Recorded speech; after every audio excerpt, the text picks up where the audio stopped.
Very good morning, students. Today we are going to continue the alcohol, phenols and ether. And today in this lecture we are going to cover the preparation of phenol and physical and chemical properties of alcohols and phenols. Okay, let's see this carefully. First of all, we can prepare the phenol with the help of haloarenes. This is chlorobenzene. This is haloarenes. And in this we can prepare NaOH. In the presence of NaOH at a temperature to 623 Kelvin and 300 atmospheric pressure, means temperature and pressure should be high. Then NaOH HCl will remove O and they will come here. This is known as sodium phenoxide. ठीक है? Now acid डाल दीजिए इसमें, यहाँ से NaCl will remove NaOH, phenol can be prepared. Second, this is benzene disulfonic acid से बना सकते हैं. पहले बेंजीन की रिएक्शन कराएंगे. Oleum, this is oleum. H2S2O7, this is oleum. When it reacts with benzene, it will form benzene sulfonic acid. This is SO3H.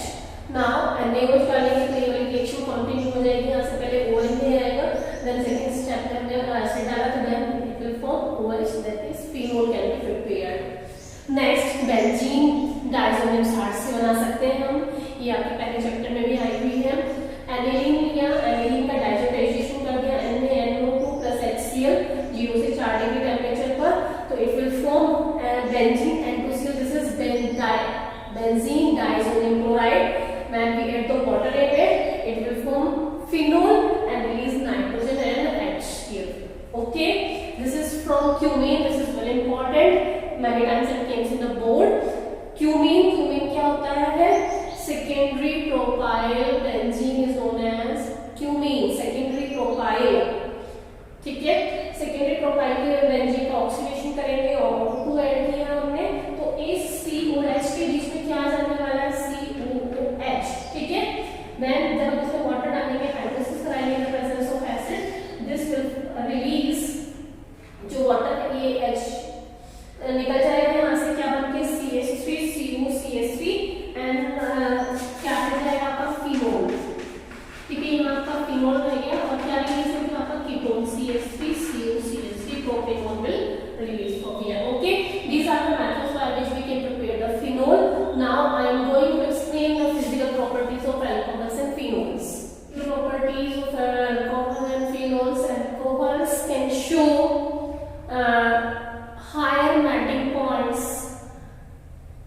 in comparison to normal ether or alkanes. ठीक है, it is all due to hydrogen bondings. Generally जो alcohols है और phenols है, they show higher melting and boiling point than expected due to intermolecular hydrogen bonding. और ये hydrogen bonding कैसे करते देखिएगा. Suppose this is ROH. ठीक है, this is another ROH. This is partial negative and this is partial positive.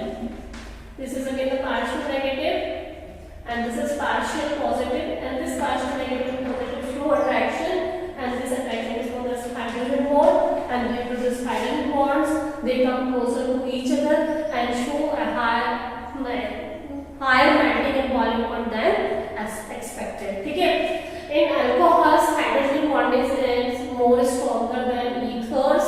ठीक है, ethers are ROR. यहाँ दोनों तरफ क्या होती है? कार्बन की चेन. दैट्स व्हाई यहाँ पे डेंसिटी कम हो पाती है, नेगेटिव चार्ज कम आ पाता है, तो it shows lesser hydrogen bondings then alcohols. Alcohol show more strong bonding, hydrogen bonding then ethers. Okay, next अब हम बात करते हैं, यानी कि फॉर एक कार्बन का अल्कोहल है, 2 कार्बन का अल्कोहल है, 3 कार्बन का अल्कोहल है, तो इसमें क्या होगा? जो बॉइलिंग पॉइंट होगा, जैसे जैसे कार्बन बढ़ जाएगा तो बॉइलिंग पॉइंट भी बढ़ेगा. ठीक है, क्यों? क्योंकि मास बढ़ता जा रहा है, तो नेचुरल सी बात है नाइट्रोजन बॉइलिंग पॉइंट भी बढ़ेगा. बट जो हाइड्रोजन बॉन्डिंग का एक्सटेंट है, जैसे जैसे कार्बन की चेन बनेगी तो हाइड्रोजन बॉन्डिंग वीक होती चली जाएगी. क्यों? क्योंकि जो कार्बन की चेन होती है वो हाइड्रोफोबिक होती है. ठीक है, तो जो इसकी स्ट्रॉन्गनेस है हाइड्रोजन बॉन्डिंग की वो कम हो जाएगी, बट बॉइलिंग पॉइंट फिर भी इंक्रीज कर रहा है. नेक्स्ट बात करते हैं सॉल्युबिलिटी की.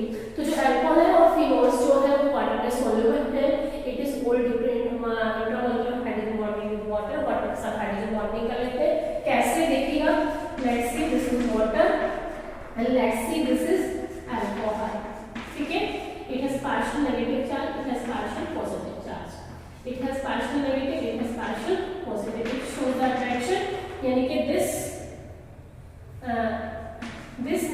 partial negative oxygen of water can show hydrogen bonding with partial H positive charge of alcohol.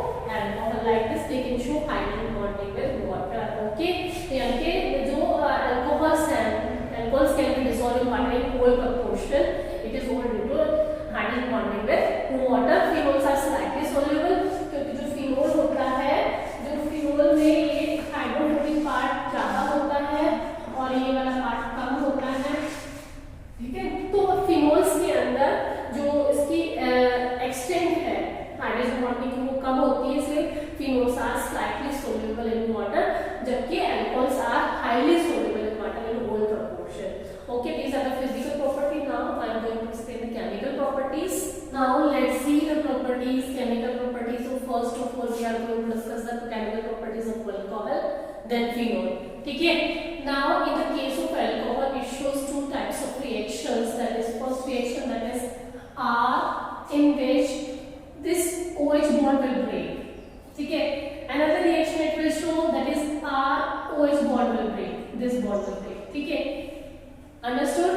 And there are various reactions also, that is the dehydration reaction or oxidation reactions. So first of all we are going to discuss this reaction due to the cleavage of OH bond. ये वाला bond break होगा तो it will lose the hydrogen and show acidic characters. Alcohols are acidic in nature. It shows that concept, this equation आता है many times comes in the board. He show two types of reaction that show acidic nature of alcohol. Now the first reaction is that suppose I have taken the ethanol reaction with acid, यानी कि reaction with Na, this H will release and it will form CH3 CH2O Na and release hydrogen gas. This is the reaction which show, यहाँ से क्योंकि यहाँ से इसने H use किया, it shows the acidic nature, और यहाँ कौन सा bond break हुआ, ये वाला bond break हुआ है, ठीक है। This is a sodium ethoxide. Next reaction is NaOH के साथ reaction है CH3 CH2OH plus NaOH. Again same case, OH and H water will form and it forms sodium ethoxide.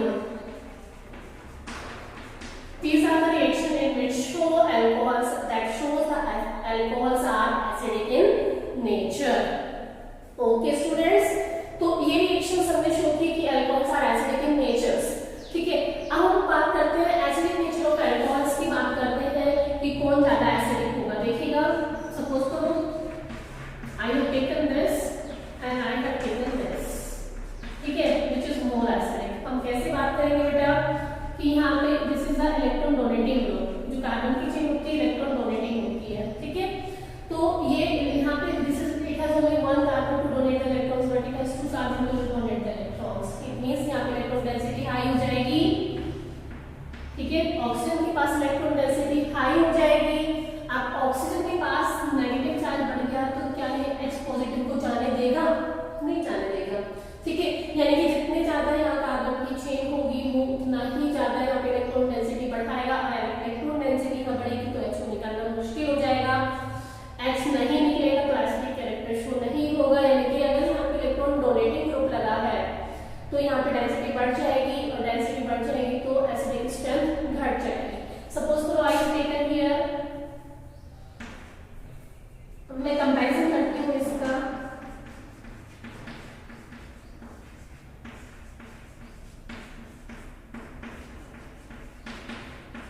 Now हम बात करते हैं, यहाँ पे CH3 है, यहाँ पे क्लोरीन है, that is electron withdrawing group, ये खींच लेगा तो यहाँ पे इलेक्ट्रॉन डेंसिटी क्या हो जाएगी? कम हो जाएगी। इलेक्ट्रॉन डेंसिटी कम हो जाएगी तो H को निकालना आसान हो जाएगा, ठीक है। सिंपल सी बात है, इलेक्ट्रॉन नेगेटिवली चार्ज होते हैं और H पॉजिटिव चार्ज होता है। जितनी यहाँ पे इलेक्ट्रॉन डेंसिटी होगी तो वो पॉजिटिव चार्ज को नहीं जाने देगा, तो जितना यहाँ पे अब इसने इलेक्ट्रॉन्स को खींच लिया यहाँ पर, ठीक है, तो electrons density will decrease on oxygen and tendency to lose the hydrogen will increase, so it is more acidic than this. Understood? अब यही बात अगर हम बात करते हैं कि अल्कोहल और फिनोल्स में कौन ज्यादा एसिडिक है, अल्कोहल और फिनोल्स की बात करते हैं which is more acidic.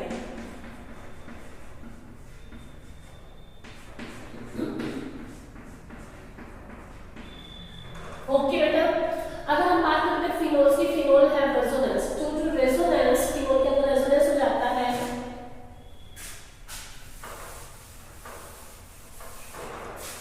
Let's see कि फिनोल अंडरगो रेजोनेंस, और रेजोनेंस के कारण यहाँ क्या होगा, ये वाला जो डबल बॉन्ड था, ये वाला डबल बॉन्ड आप यहाँ शिफ्ट कर देंगे, ठीक है, ये यहाँ से इसको लूज कर देगा,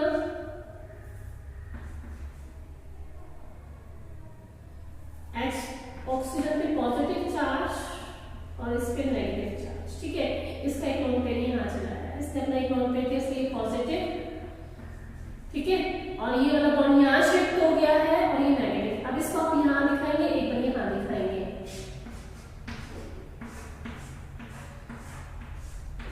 अब डबल बॉन्ड आप यहाँ दिखाएंगे और डेंसिटी आप यहाँ दिखाएंगे, ये डबल बॉन्ड ऑक्सीजन और ये पॉजिटिव दिखाएंगे। अब इसके पास सिर्फ एक लोन पेयर दिखाएंगे, बट इसके पास दो लोन पेयर।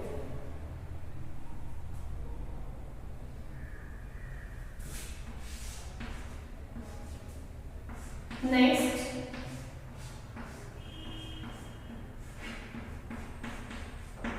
अब आप डेंसिटी यहाँ दिखाएंगे, तो डबल बॉन्ड यहाँ दिखाएंगे, ठीक है, दिस इज द रेजोनेंस। तो ड्यू टू रेजोनेंस, रेजोनेंस के कारण इलेक्ट्रॉन डेंसिटी कम हो गई है ऑक्सीजन पर, क्योंकि बेंजीन ने इलेक्ट्रॉन डेंसिटी खींच लिया है वहां से, due to which oxygen electron density will decrease on oxygen, oxygen पे इलेक्ट्रॉन डेंसिटी कम हो गई है, जिसके कारण H को निकालना आसान हो गया है। तो कौन जल्दी H दे रहा है, ये जल्दी H दे रहा है, क्यों दे रहा है, ड्यू टू रेजोनेंस के कारण इलेक्ट्रॉन डेंसिटी कम हो गई है, that's why it can easily lose the hydrogen. तो phenols are more acidic than alcohols, ये क्वेश्चन आता है काफी बार, phenols are more acidic than alcohols, why, ठीक है।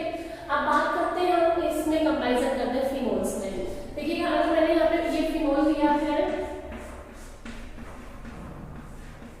ये फिनोल है और मैंने यहाँ पे नाइट्रोफिनोल लगा दिया, this is nitrophenol which is more acidic, question arises which is more acidic in these two. देखिएगा ये जो है नाइट्रोजन इलेक्ट्रॉन विड्रॉइंग हो गई, इलेक्ट्रॉन खींच लेगा तो डेंसिटी और भी कम हो गई, इससे भी कम हो गई यहाँ पर, जितना बेंजीन ने इलेक्ट्रॉन्स खींचा था उससे भी ज्यादा किसने खींच लिया, नाइट्रोजन ने, NO2 ग्रुप ने खींच लिया, that's why electron density becomes more less on oxygen here, ठीक है, जिसके कारण H को निकालना आसान है। तो this is more acidic, sorry this is more acidic then phenol. अगर यहाँ पे दो नाइट्रो ग्रुप लगा दूं मैं, तो यहाँ पे दो नाइट्रो ग्रुप और भी ज्यादा इलेक्ट्रॉन डेंसिटी खींच लेंगे, तो ये ज्यादा एसिडिक हो जाएगा in comparison to one nitro और in comparison to phenol only, okay. इस तरीके से हम यहाँ कंपैरिजन करते हैं। अगर मैं कंपैरिजन करूँ यहाँ फिनोल और क्रिसोल का, फिनोल और क्रिसोल का, दिस इज क्रिसोल, ठीक है। अगर ये CH3 ऑर्थो पे लगा तो this is ortho cresol, Meta cresol, bromo cresol, para cresol, ठीक है, दिस इज क्रिसोल, ठीक है। क्रिसोल के नाम से भी काफी बार क्वेश्चन आता है, कौन ज्यादा एसिडिक है, व्हिच इज मोर एसिडिक। अब because it is an electron donating group, ये डेंसिटी बढ़ा देगा, ठीक है, यहाँ से डेंसिटी कम हुई है, लेकिन यहाँ इसके कारण थोड़ी डेंसिटी बढ़ गई है, डेंसिटी बढ़ गई है तो इसको निकालना मुश्किल हो गया, तो this is less acidic and this is more acidic. इस तरीके से मैंने कुछ कंपैरिजन दिया है, एनसीईआरटी के क्वेश्चन है, इंडेक्स क्वेश्चन बहुत इंपॉर्टेंट है, इसे कर लीजिएगा। नेक्स्ट अब हम चलते हैं रिएक्शंस इन व्हिच, जिसमें हम ये पूरा ग्रुप टूट जाएगा, ठीक है। Let's see the reaction of this. Suppose I have taken CH3 CH2Cl, इसकी रिएक्शन मैंने करा दी HCl के साथ in the presence of ZnCl, ठीक है। ये जो HCl होता है, HCl in the presence of ZnCl, this is known as Lucas reagent. कौन सा रिएजेंट कहलाता है ये, Lucas reagent. It is Lucas reagent can be used to distinguish between primary, secondary and tertiary alcohol, okay. कैसे करते हैं वो मैं आपको बताऊंगी। देखिएगा सपोज करो यहाँ पे नहीं, ये आपका अल्कोहल है, ठीक है। आई हैव टेकन दिस, यहाँ से HOH water will remove and it will form CH3 CH2 and Cl like this, ठीक है। तो इस वाले रिएक्शन में पूरा OH ग्रुप गया है, तो दैट्स व्हाई ये किस कैटेगरी में जाती है, क्लीवेज, जिसमें RO बॉन्ड ब्रेक होता है, अंडरस्टूड। इसी तरीके से जैसे सपोज मैंने एथेनॉल लिया था, तो क्लोरोइथिन वाला प्रोपेनॉल लोगे तो क्लोरोप्रोपेन, ब्यूटेनॉल लोगे तो क्लोरोब्यूटेन, ठीक है। अब बात करते हैं लुकास रिएजेंट की। लुकास रिएजेंट अगर आपका टर्शियरी अल्कोहल है, टर्शियरी अल्कोहल है आपका, ठीक है, और उसमें आपने क्या डाला है, लुकास रिएजेंट डाला है, देन क्या आएगी, टर्बिडिटी,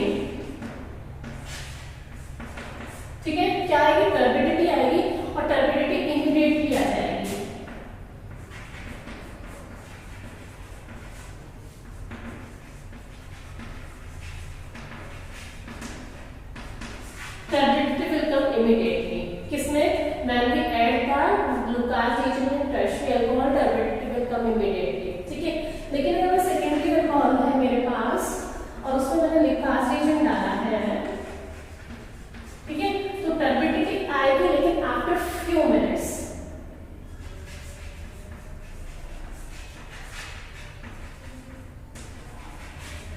turbidity का तो धुंधला धुंधला हो जाएगा थोड़ा सा, ठीक है, तो turbidity comes after few minutes. लेकिन अगर आपका प्राइमरी अल्कोहल है और उसमें आपने Lucas agent डाला है,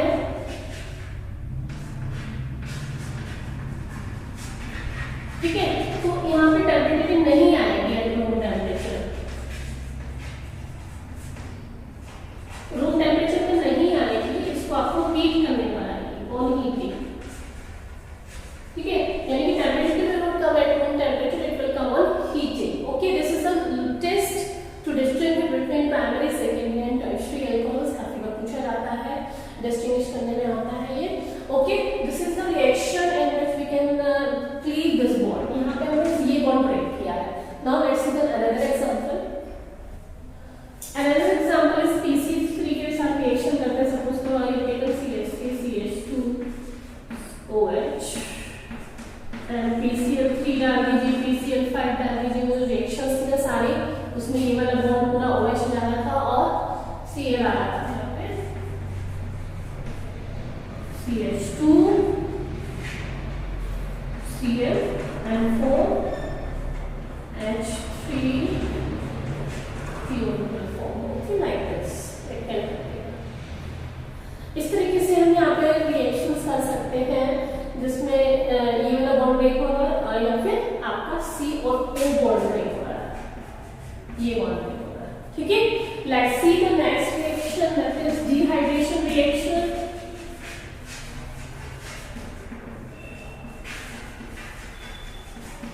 In dehydration reaction, water can be removed with the help of concentrated H2SO4 like this.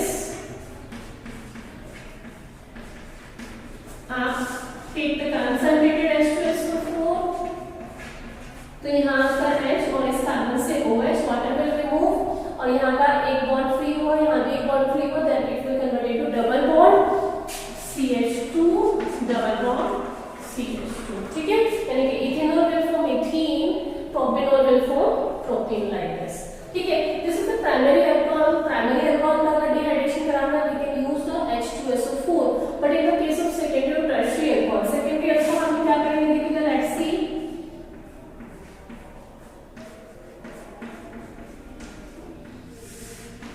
तो secondary alcohol के लिए we will use 85%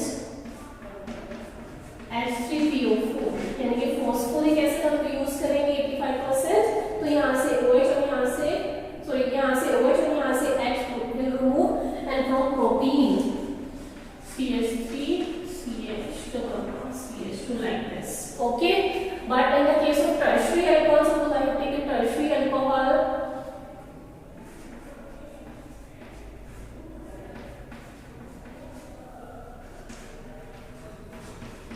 This is tertiary alcohol and we will use a 20% H3PO4. For secondary alcohol, we will use the 85% H3PO3.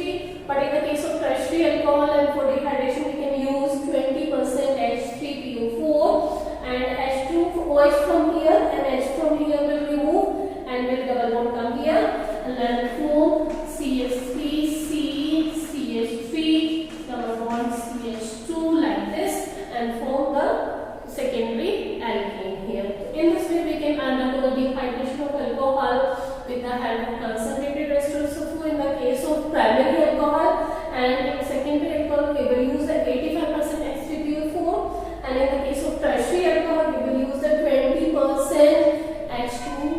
H3PO4. Okay. Next, we can use the reaction that is oxidation reaction.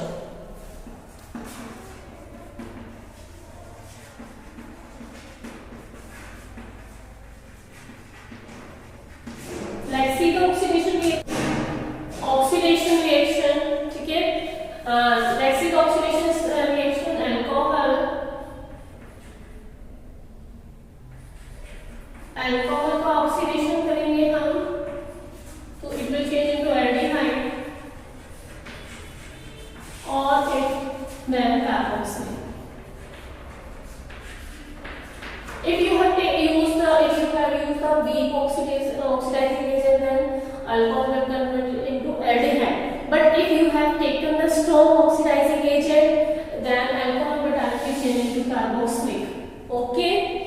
and weak oxidizing agent is CrO3 chromic oxide, and strong oxidizing agent is K2Cr2O7 in the presence of acid, or you can use KMnO4 in the presence of acid. ठीक है, strong oxidizing agent will convert the alcohol directly into carboxylic, and weak oxidizing agent convert the alcohol into aldehyde, or you can change the aldehyde into carboxylic with the help of this. Understood, students? This next is you can use the PCC for oxidation. ठीक है, like this. Yeah, suppose you have like the compound CH double bond CH CH2OH. अगर आपके पास इस तरह कोई compound है, you have alcohol as well as you have the double bond or something else, so you can use PCC. It will produce the alcohol in good amount.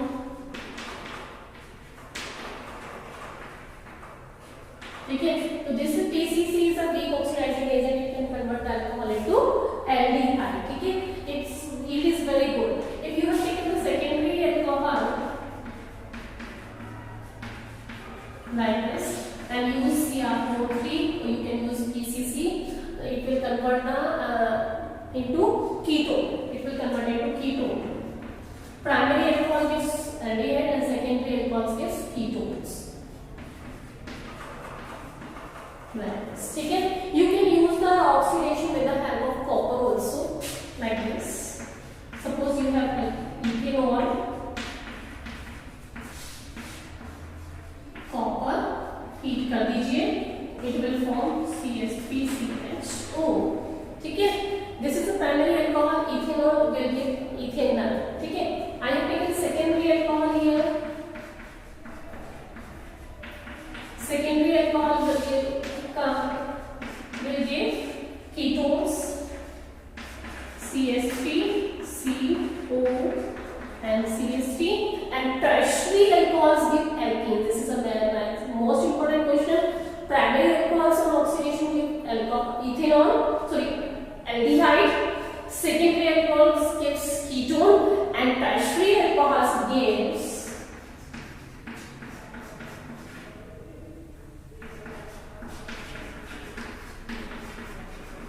alcohol gives on oxidation gives alkene.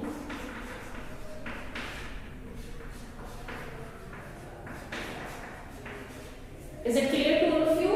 ठीक है, when we will use the metal as a reducing oxidizing agent here, then primary alcohols gives aldehyde, secondary alcohols gives ketone, and tertiary alcohols gives alkene here. ठीक है, यहाँ बच्चे काफी बार गलत कर देते हैं, यहाँ पे भी अल्कोहल बनाना मतलब कीटोन बनाने की कोशिश कर देता है. Okay, this is all about the oxidations. Now the chemical properties of phenol. Let's see the chemical properties of phenols. Reaction क्यों देते हैं? Same reason, that is due to resonance और resonance करके दिखा देंगे. और substitution ऑर्थो और para पर ही क्यों होता है? Again an important question. क्यों होता है ऑर्थो पैरा पर? क्योंकि due to resonance electron density will increase at ortho and para position. That's why electrophilic substitution occurs at ortho and para position. अभी मैंने resonance पीछे करके दिखाया था उसमें एसिड कैरेक्टर में, तो हम यहाँ पे आगे कंटिन्यू कर रहे हैं. इलेक्ट्रोफिलिक सब्स्टिट्यूशन रिएक्शन शो करना है फिनोल. तो फिनोल की सब्स्टिट्यूशन रिएक्शन देखिएगा. सबसे पहले नाइट्रेशन, सबसे पहले नाइट्रेशन है. नाइट्रेशन किसकी आपसे कहते हैं? कंसेप्ट ये नाइट्रिक एसिड है, यानी कि HNO3 हम डालते हैं. अगर you have taken dilute HNO3, तो it will form ortho nitrophenol and para-nitrophenol. You will get the mixture of ortho-nitrophenol and para-nitrophenol. ठीक है, अब यहाँ पे you will get the mixture of ortho-nitrophenol and para-nitrophenol. How do you separate this ortho and para-nitrophenol?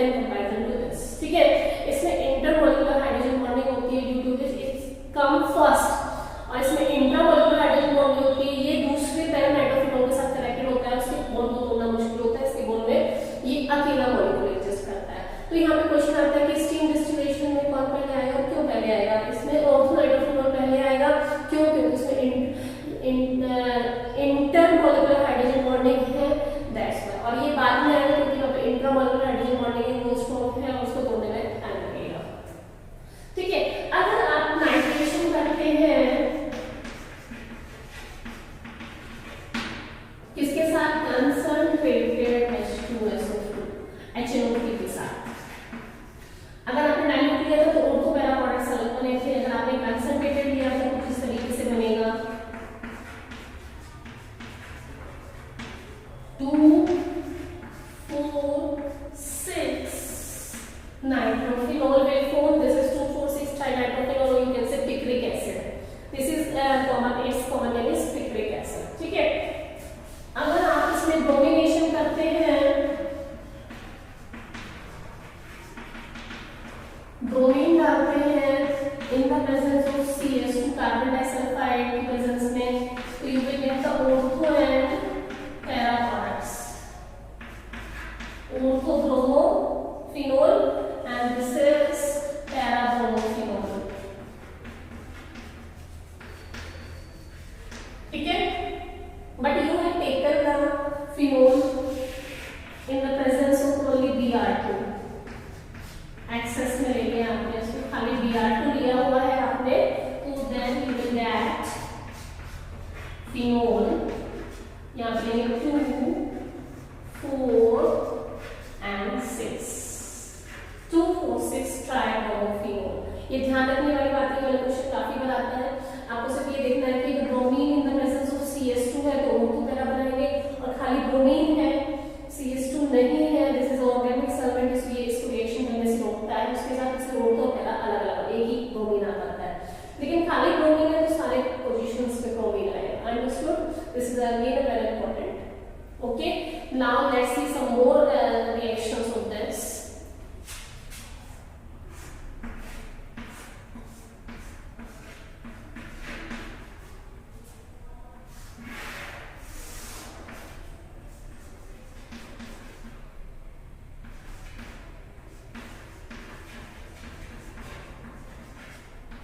This is call reaction. Call reaction में क्या होता है, हम इसमें डालते हैं NaOH। ठीक है, तो ये क्या बना लेगा आपका ONA। अब आप इसमें क्या डालते हैं? CO2 फर्स्ट स्टेप में, और सेकेंड स्टेप में डालते हैं H पॉजिटिव। तो यहाँ से क्या होता है, H पॉजिटिव डालने से यहाँ पे H आ जाता है, OH बन जाएगा, और ये यहाँ पे क्या बना देगा? COOH। This is salicylic acid. Salicylic acid, ये इक्वेशन बहुत आती है, कॉल के नाम से ही आती है। नेक्स्ट इज रीमन रिएक्शन, ये भी काफी बार आती है। रीमन रिएक्शन में देखिएगा कुछ इसी की जैसे दिखाई देगी आपको। This is chloroform in the presence of NaOH, and NaOH वही वाला काम करेगा, ONA बन जाएगा यहाँ पर।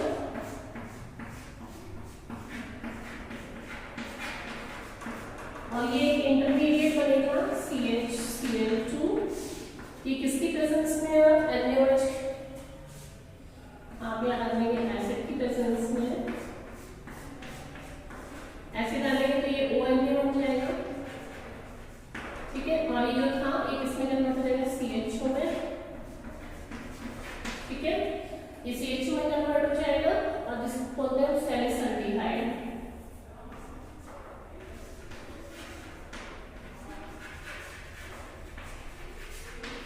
ठीक है, यहाँ बन रहा है आपका salicylic acid, it's IUPAC name is 2-hydroxybenzoic acid, and its IUPAC name is 2-hydroxyacetylbenzoic। ठीक है, यहाँ पे एल्डिहाइड है तो एल्डिहाइड डला है, यहाँ पे कार्बोक्सिल है तो एक एसिड डला है। अंडरस्टूड? नेक्स्ट है, अगर आप इसमें जिंक डाल देते हैं तो जिंक और ये वाला ऑक्सीजन, जिंक ऑक्साइड बनके निकल जाएगा, खाली बेंजीन बच जाएगा। ये रिएक्शन कन्वर्जेंस में काफी बार आती है। नेक्स्ट काफी बार आई हुई है, अगर आप इसमें Na2Cr2O